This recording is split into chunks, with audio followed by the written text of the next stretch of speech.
And curls for the day. We're going heavy. We're hitting a 6 rep max. On these curls, I think a lot of times with the arms, people don't really go to failure. Oof, there we go. That was a good 6 rep max. What is up, YouTube? We are back with another day. We got dynamic effort upper body day today. 10 rep max on the shoulder press. We got chin-ups. We got some rotational stuff that I've been doing. I hit a couple sets of it. Pump covers off. We're sweaty. We're warmed up. I got roped into a flag football game today, so we got that at 10. I swore I would never play football after I retired from college football and I was done. I just didn't love the sport. I didn't love the person who made me, and then I got bullied into it tonight. So we're gonna go play some flag football. I gotta learn all the rules. I've never played flag football before. Obviously, like, I've played like backyard flag football, but apparently like they take this shit seriously, and you get like one blitzing down and like weird stuff like that. So I don't know if we'll get any content there, but we got that tonight at 10. It's currently 8, so we got plenty of time to finish today's lift. Looking forward to that. Should be a fun little challenge. Trying to be in the moment a little bit with the guys a little bit more. A lot of times I think I would have shied away from gonna go play flag football. I've just been stubborn about it, but they were pretty hyped about it. I just kind of went with that energy. I'm gonna enjoy it tonight.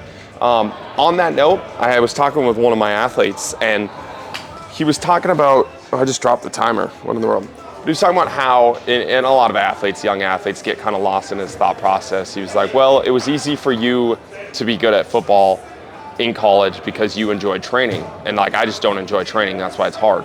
And I just looked at him and laughed, because it's like, there's nothing further from the truth.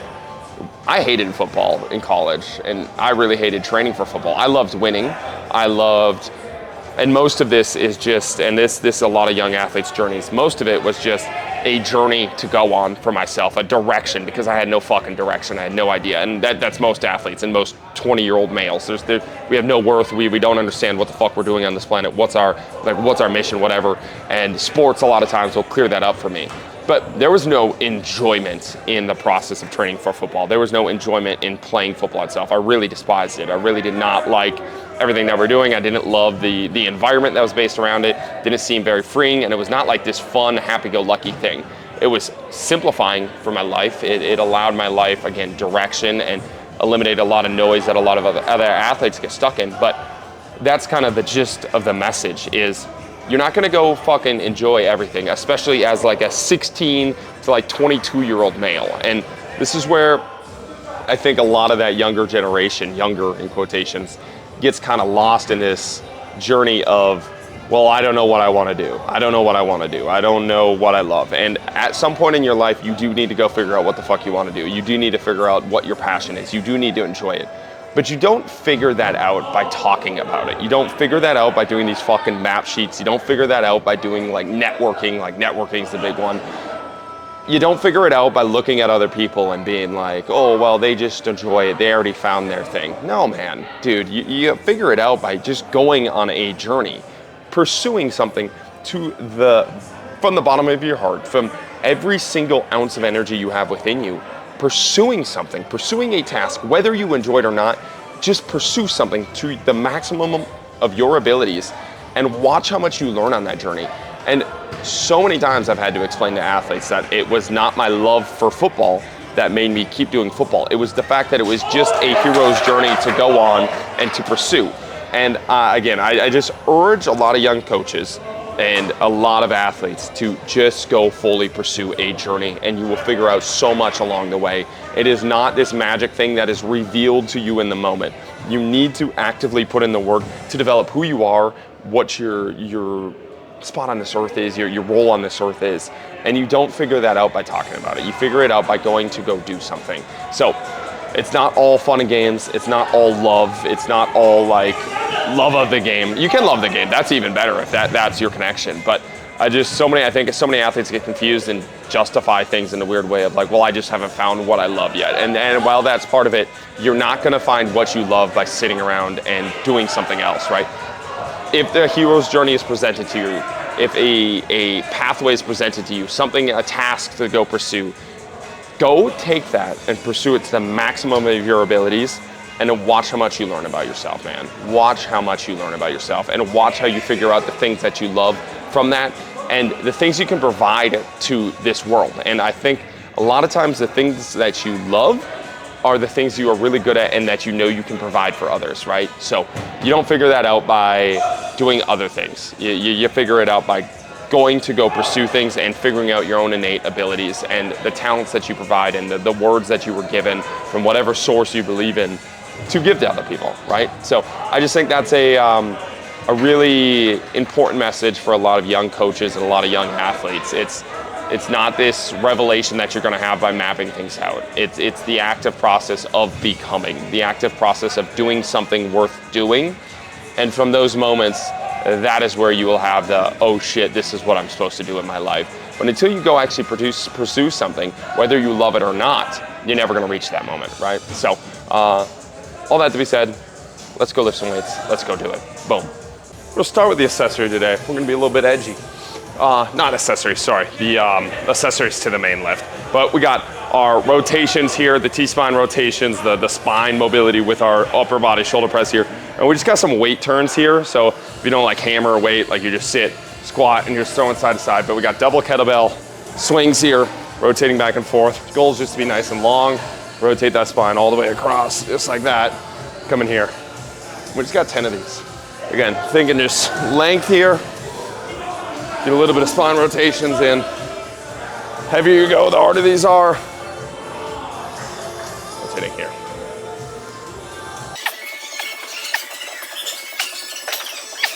Ooh, yeah, those are nice. Boom, yeah, again, just trying to get nice and long, nice and relaxed, you know, with everything that we're doing. That was one of the beautiful things about hammer and weight.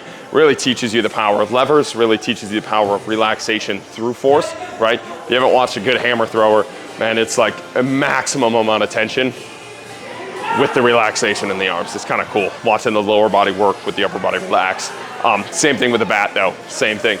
Lower body spinal column is working, spinal engine is working here, upper body's just a whip to go through. And tendency of like meathead guys like myself, everything is muscle based, right? So everything is force, just squeeze everything. It's nice and relaxed, allow everything to go through. Lower body works, snap through. And the farthest home runs I ever hit, and one of the swings that I'm working on is like that double overlap swing where you're just here and you literally just whip the bat through. You lose a little bit of control, a little bit of consistency, but when you get it, the distance is like double the distance, not double, but it's probably like 20% farther, 20% harder with 50% less effort. So just some technical things we're working on there, silly things there. We'll work on the next rotation. Then we got Stroop lunge rotations. I'm just calling them Stroop because I like the rotational aspect. We're stepping forward, rotating back across. We're gonna be here, rotate here, come this way, just like this. Ooh. As we start to warm up, really rotate around, just like that. These feel really nice. Oh, just like that. The more I play slow pitch, the more I really realize I want to take this shit to the next level. And there's so many small things like this that you can do. Just, again, I'm talking about taking to the next level. When I watch some of these rotational dudes, it's just like, they're built to rotate, they're built to snap. Their body's crazy, man. And I think the more you train that, the more it happens, right? Like, I think a lot of the things that we say in training are kind of silly arguments. It's like, well, you can't train that, you can't train that, you can't train that. It's like, I've seen people train the most ridiculous things, like forearm arm wrestlers, dude. Like, they do one thing super specifically in their forearms, get shit fucking huge and jacked, right? Their body adapts. A guy like Simon, who's an elite, one of my buddies, he's an elite level climber. He bent over rows more than he fucking can deadlift or squat, you know? Like, it's kind of crazy because he's a massive climber, he has a lot of pulling strength. I think that thought process for me makes sense of, if you want to become an elite rotator, an athlete that can rotate a shit ton, train your body to do so, right? So, and climbing is a really nice one too, because there are technical aspects to climbing as well, but a lot of it's just the straight physiology of them adapting to become a climbing athlete, a pulling athlete, right? And the rest of their body adapting to that. And I think the physiology of becoming a rotating athlete, rotate a shitload, get the tissues to be able to rotate a shitload at high velocities through these relaxed kind of patterns. I don't know if relax is the right word, but just nice and long and relaxed through these patterns with high velocity. I think the more often you do that, the more your body just adapts to becoming a fast rotator of things. So just a little weird out there thought process of mine, but I don't know. The more I watch these high level sticks, the more I see that come into play. And the more it's like, well, they don't train anything else because they just love baseball from the second they got out of the womb and just started rotating all day long. It's all they did. They just hit things, hit things, hit things, hit things. It's not even like a technical thing. It's literally like the physiology of their body is snapping through. It's kind of crazy. I really like that thought process. Something I've been thinking a lot about. Anyways, that's why I have a lot of rotational stuff in my program. I think it's something you can definitely work on. Oh, there you go, just like that, boom. We hit 3 sets of those, 3 sets of the spins. We're on our last couple sets of the shoulder press. We're just gonna keep going until we hit our 10 rep max. Wide grip press here. Going wide grip here, pressing up, 10 rep max, nice and easy. Good little pump here. Let's go. Here we go.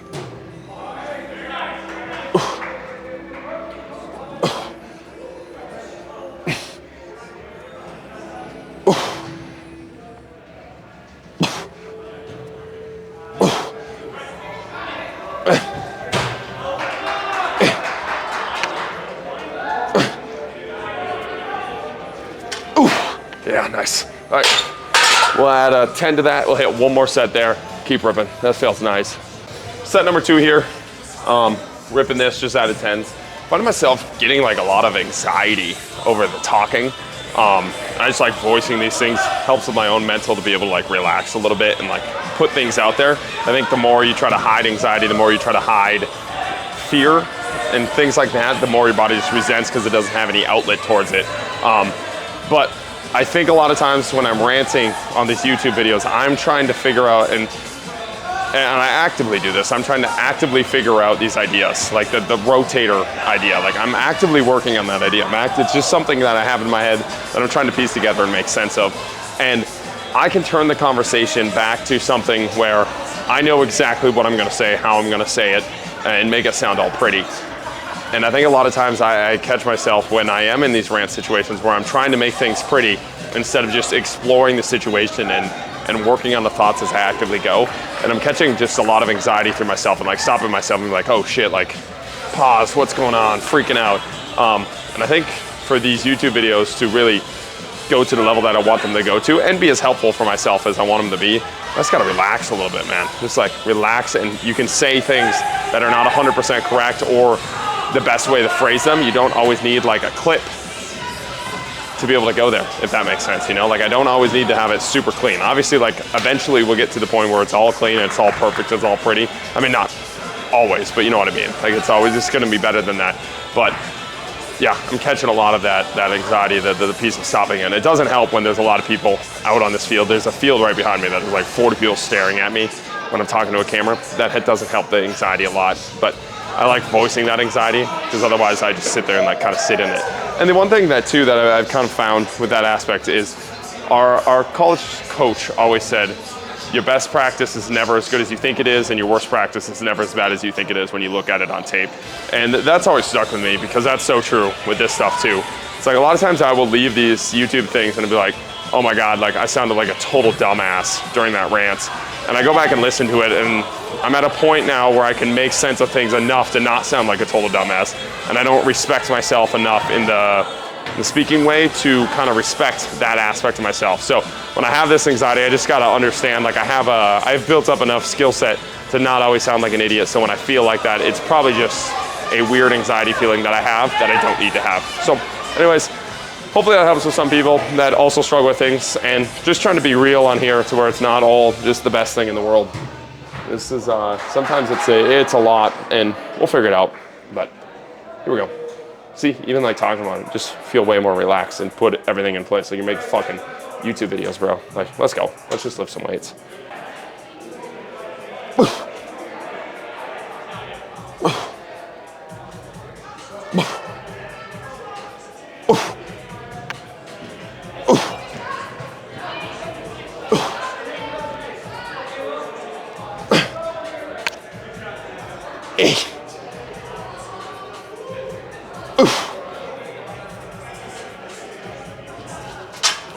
There we go.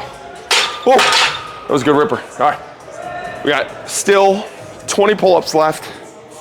I'll rip those towards the end. I'll record those towards the end, and then a bunch of accessories. Let's rip it. Let's go. A little hip mobility today. Just a little half pigeon stretch, nice and easy. 2 minutes here. Checking this off the list. Just getting the hips. Another little stimulus for mobility, baby.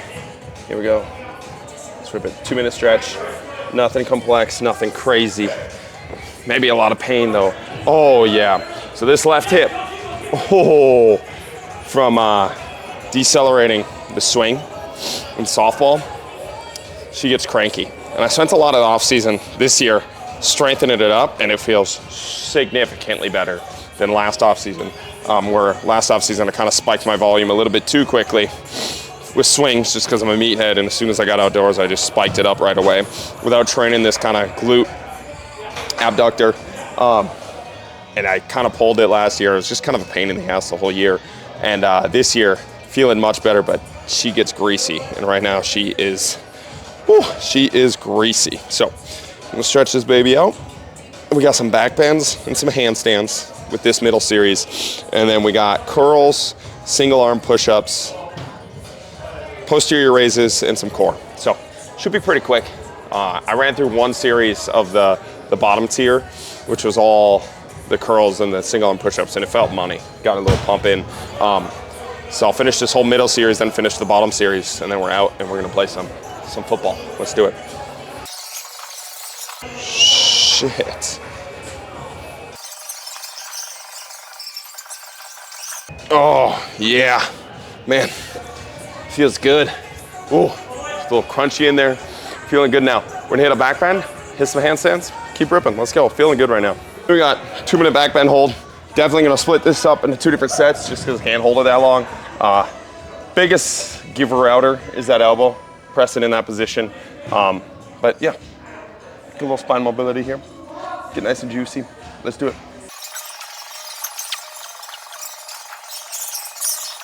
Oh, yeah, a little stiff right now. Oh, second set on those tends to open up just a little bit more. Give it a little bit of chill. We'll hit our second set and keep going. All right, set number 2 here. One of the things I get a lot of questions about on isometrics, and I think I might have covered this in a different video, but how do you do it if you can't do the whole time? So like you're all supposed to hold it for 2 and you can't do it. Just stop time whenever you have to stop. The goal is to get it in that prescribed time, so 1 set. If you can't, then you just stop time whenever you drop.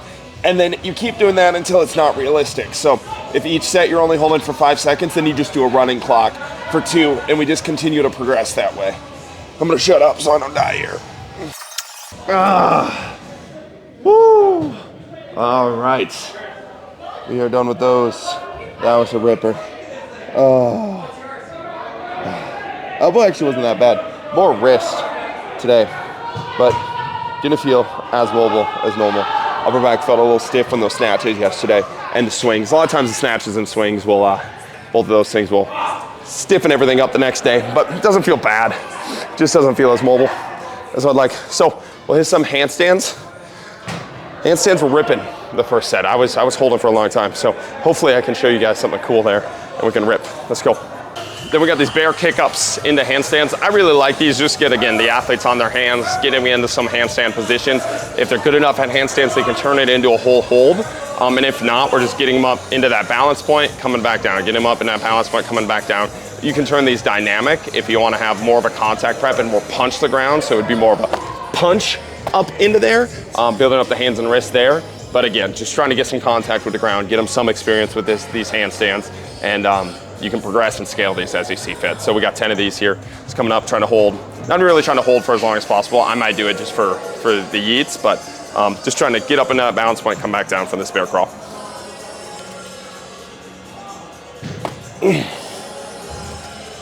Oh, no shit.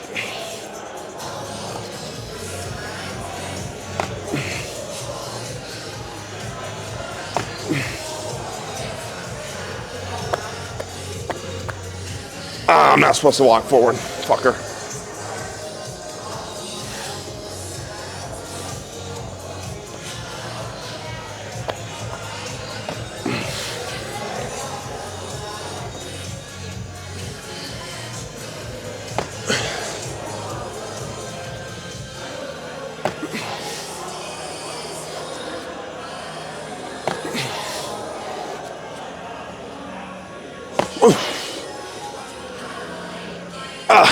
Just like that. All right, didn't hold it as long as the first time, but just trying to get through them there.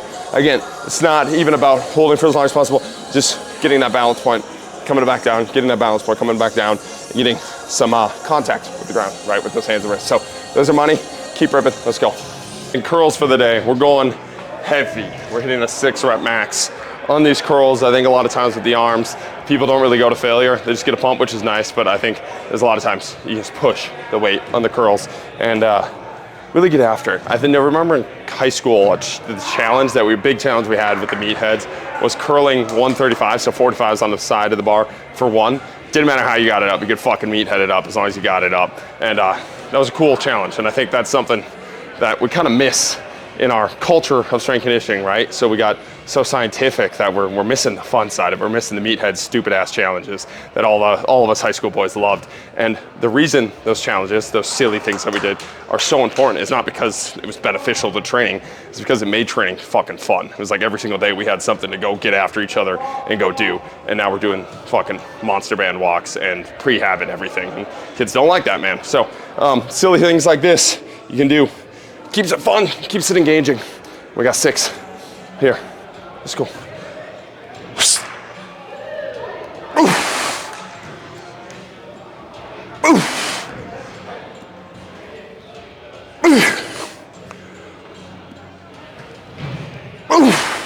Come on. Last one.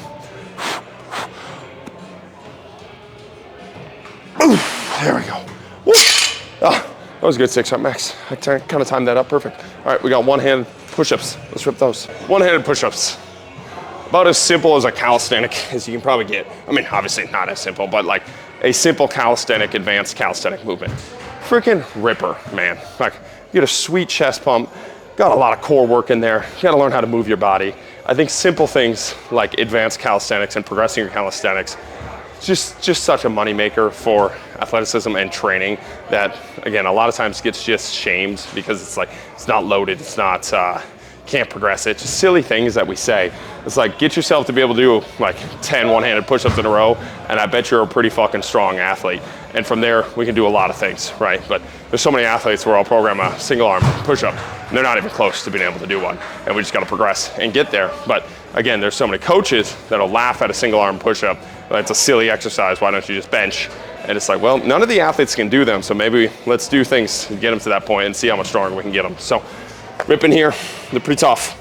6 of them.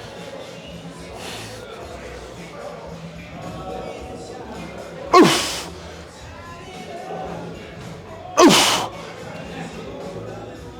Oof. Oof. Come on.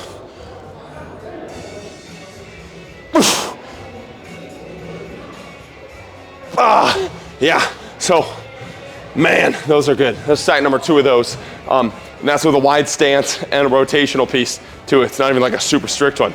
Still a ripper, man. And I have, what, 10 plus, 20 plus years? Not 20 plus, 10 plus years of training underneath my belt, right? So, again, calisthenics are progressible. There's something that can definitely add to your program.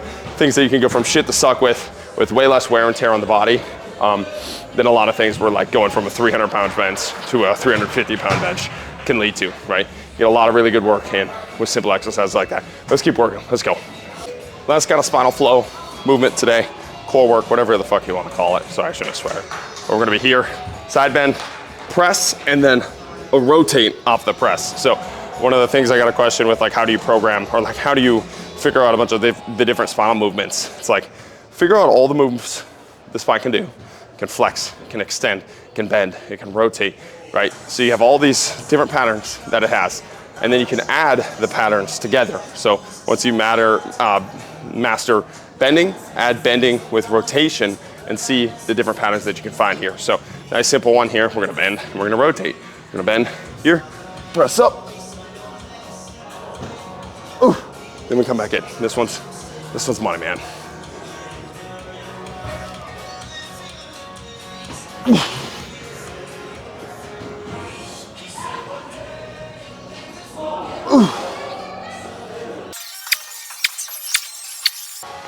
Oh, boom, just like that, nice and easy.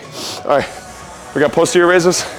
We got the last 6 chin-ups, and I think that might be it. Let's go. At this point, you guys already know the game here. We got 50 total chin-ups. Next week, we got 50 total pull-ups. And the only reason we got 50 here is because I can't remember if we did 50 or 45 last week.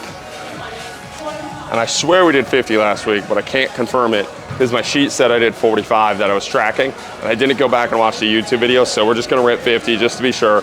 We're at 50 pull-ups next week, and then we'll be done with that little journey, and we'll add in a little bit more of the climbing stuff that I traditionally do after building all this stuff up. So, if you're getting bored of this 50 progression pull-up, I get it, but we're ripping, bro, and I like the feel of it. So we got 6 left. I was hitting sets of 8 today, and finished with 6 left.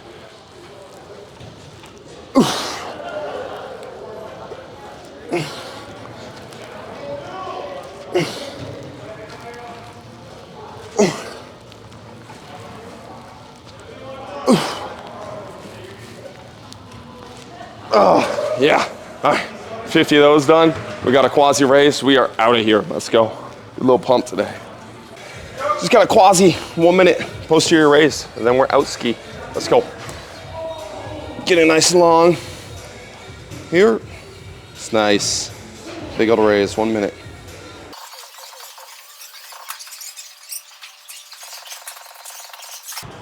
Woo! All right. That's a day, man. Felt good.